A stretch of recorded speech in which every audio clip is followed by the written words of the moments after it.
Sejarah jalur kereta api Cibatu-Cikajang. Jalur kereta api Cibatu-Cikajang adalah jalur kereta api cabang dari lintas selatan Pulau Jawa yang menghubungkan stasiun Cibatu dengan stasiun Cikajang di Kabupaten Garut dengan panjang lintas kurang lebih 47 km, 29 mi, termasuk dalam daerah operasi 2 Bandung.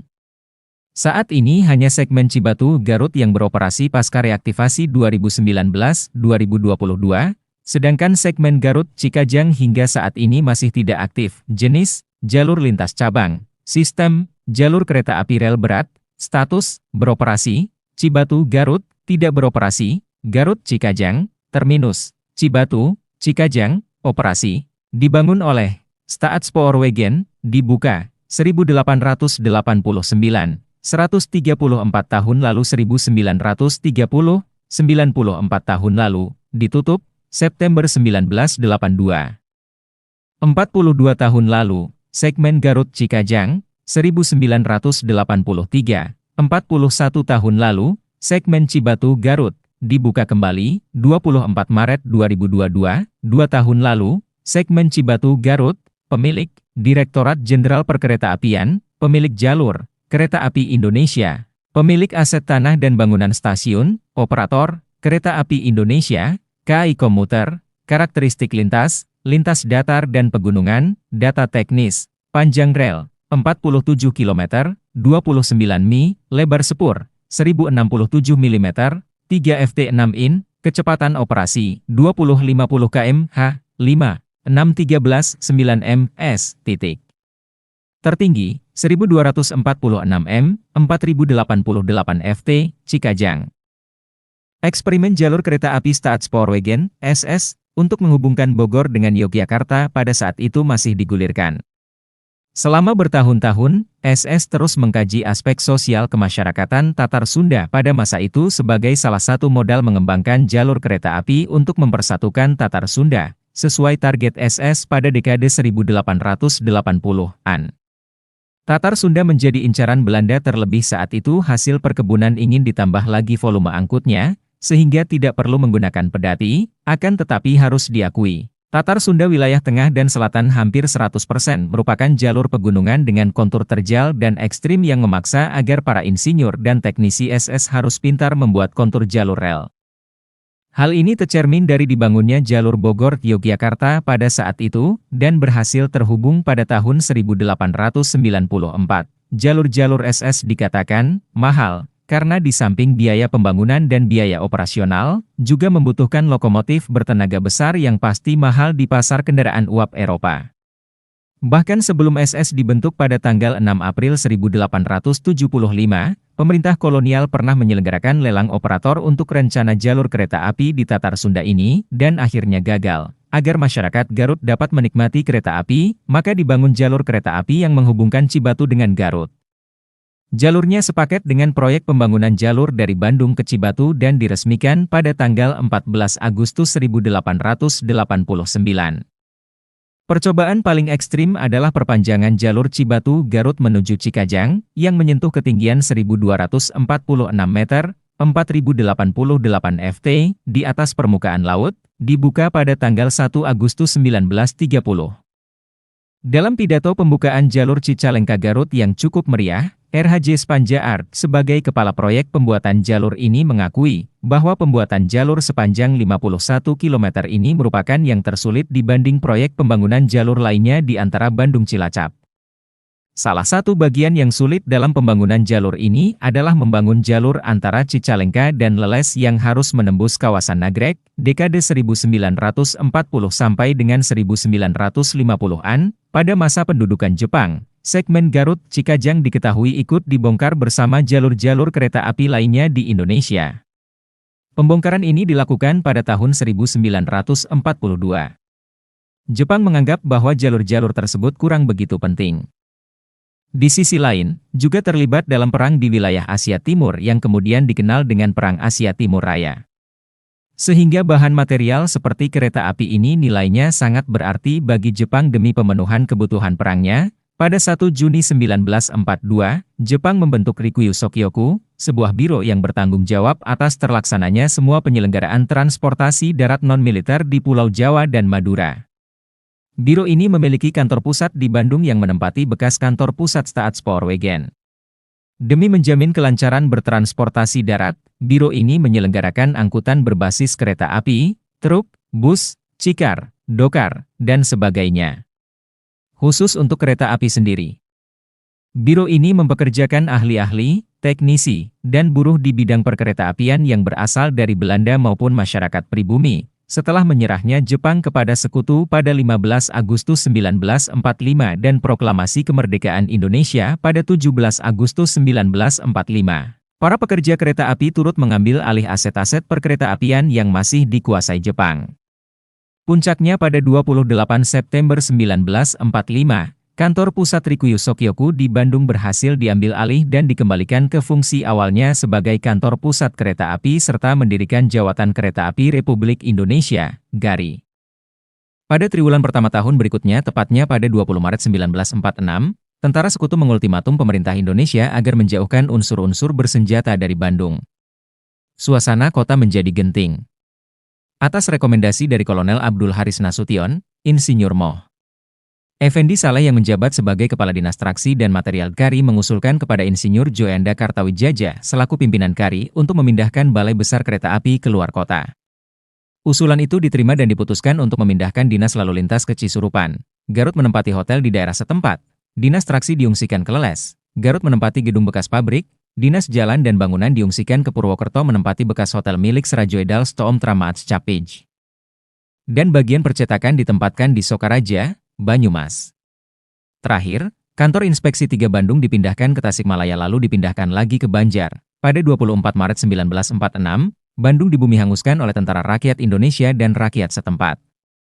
Ribuan penduduk kota meninggalkan Bandung sembari membakar rumah mereka dan mengungsi ke daerah Bandung Selatan, Garut, dan sekitarnya. Pembumi hangusan kota Bandung dimaksudkan agar kota tersebut tidak dapat dimanfaatkan oleh sekutu. Peristiwa ini kemudian dikenal sebagai peristiwa Bandung Lautan Api. Tak lama setelah terjadinya peristiwa Bandung Lautan Api, GARI mengoperasikan layanan kereta api ekspres dari Solo ke Garut. Layanan kereta api ekspres ini ditujukan membuka akses hubungan cepat antara Yogyakarta yang menjadi ibu kota Indonesia ketika itu dengan Cisurupan. Perlu diketahui, meskipun Cisurupan ketika itu dipilih menjadi kantor Dinas Lalu Lintas GARI, realitanya Cisurupan tidak dapat diakses kereta api. Hal itu disebabkan karena lintas Garut-Cikajang yang melewati Cisurupan telah dibongkar Jepang dan belum sempat dibangun kembali. Pengoperasian kereta api ini juga sangat membantu arus mobilisasi dan pergerakan masyarakat Garut bagian selatan. Di tengah ancaman tentara sekutu dan tentara Belanda yang semakin keras, akhirnya di penghujung tahun 1946 GARI kembali memindahkan kantor-kantornya. Pemindahan kali ini berada cukup jauh dari lokasi awalnya karena dipindahkan ke Yogyakarta, separuh Jawa Tengah, dan sebagian Jawa Timur sesuai wilayah Republik Indonesia saat itu dengan batas demarkasi yang telah disepakati. Pada tahun 1947, Belanda mulai memasuki Jawa Barat dan menduduki kota Bandung. Melihat kondisi yang telah porak-poranda, Belanda pun mulai memperbaiki dan merekonstruksi ulang infrastruktur yang telah dihancurkan sebelumnya. Di bidang perkeretaapian, Belanda mengumpulkan ahli-ahli, teknisi, dan pegawai kereta api milik negara, Staatspoorwegen atau SS, dan swasta. Setelah itu, dibentuklah gabungan perusahaan kereta api negara dan swasta yang pernah beroperasi di Hindia Belanda yang bernama Staatspoorwegen Verenigd Spoorwegbedrijf, SS Versus. SS Versus bergerak cepat dalam penanganan rehabilitasi sejumlah jalur kereta api yang telah rusak di Jawa Barat dan sebagian Jawa Timur. Dalam pelaksanaan lapangannya, di Jawa Barat, SS Versus seringkali mendapat serangan, gangguan dan sabotase dari kelompok perusuh, seperti di TII. Di Garut sendiri SS Versus berhasil mereaktivasi lintas Garut-Cikajang yang telah dibongkar Jepang sebelumnya. Bangunan stasiun Garut juga turut direkonstruksi ulang sebab bangunan utamanya telah dihancurkan. Untuk sementara, didirikan bangunan stasiun darurat sembari menunggu bangunan baru diselesaikan pembangunannya. Bangunan stasiun barunya pun mengusung arsitektur yang mirip dengan stasiun penting SS lainnya, seperti bangunan baru stasiun Karawang yang diresmikan pada 28 Oktober 1930.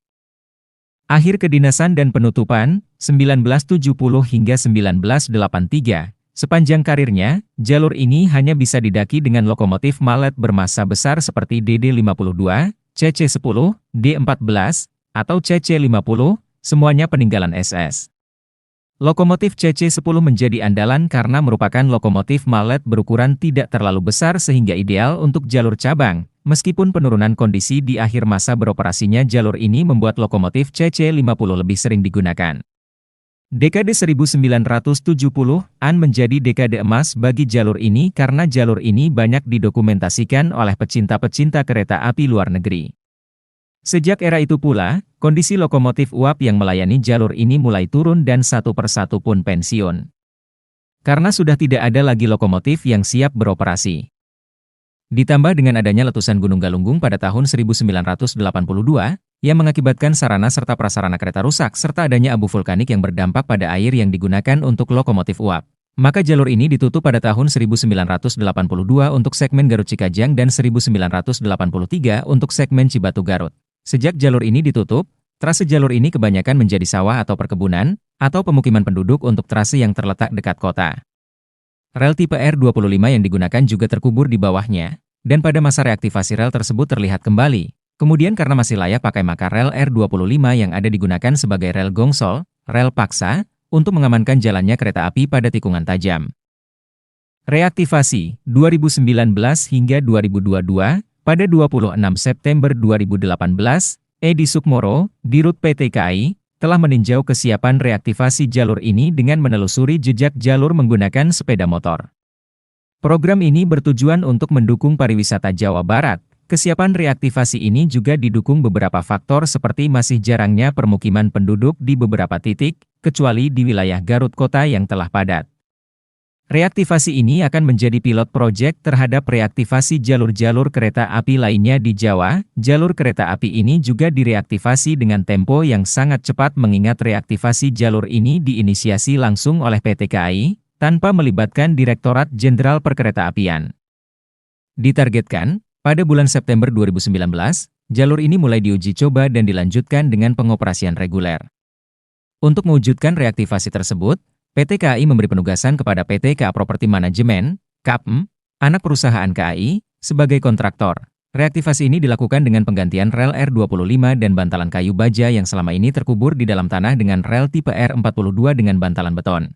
Lalu sinyal T-Bank, Jikrian, yang selama ini digunakan juga diganti dengan sinyal mekanik tipe Siemens Halske semi-otomatis, serta peningkatan fasilitas di setiap stasiunnya. 15. Dua stasiun antara dipilih untuk dihidupkan kembali, yaitu Pasir Jengkol dan Wanaraja.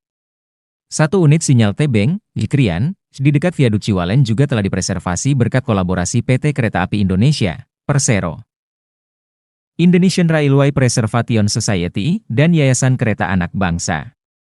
Pada tanggal 29 September 2019, dilakukan uji coba di segmen pertama, Cibatu Wanaraja, dengan menggunakan lokomotif CC201, setelah sebelumnya jalurnya dipecoki. Uji coba lainnya adalah dengan rangkaian kereta api balas pada hari berikutnya.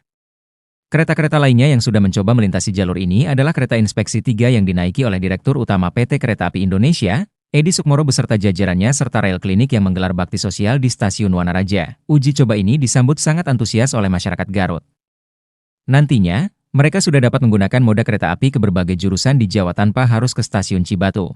Per pertengahan Januari 2020, reaktivasi jalur kereta api segmen kedua, Wanaraja Garut, juga sudah tersambung sepenuhnya. Dan hampir selesai. Sebagai langkah awal, segmen akhir, Wanaraja Garut, dipecoki seperti segmen sebelumnya. Total biaya 400 miliar rupiah telah digelontorkan untuk reaktivasi jalur ini. Pada 12 Maret 2020, telah dilakukan uji coba rangkaian kereta api di jalur ini. Uji coba ini sekaligus bertujuan untuk mengecek kesiapan persinyalan, wesel, serta sarana dan prasarana pendukung lainnya sebelum jalur ini dapat resmi digunakan.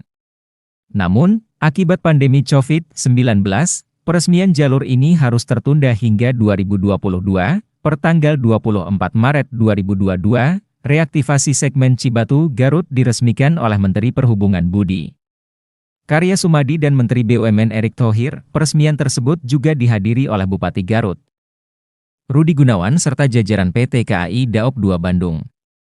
Upacara peresmian reaktivasi ini dilaksanakan di Stasiun Garut. Satu hari sesudahnya, dua layanan kereta api yang diberi nama Garut Cibatuan dan Cikuray berjalan reguler di segmen ini. Jalur terhubung, lintas aktif, Padalarang Kasugihan, lintas non-aktif, kelanjutan menuju Cikajang.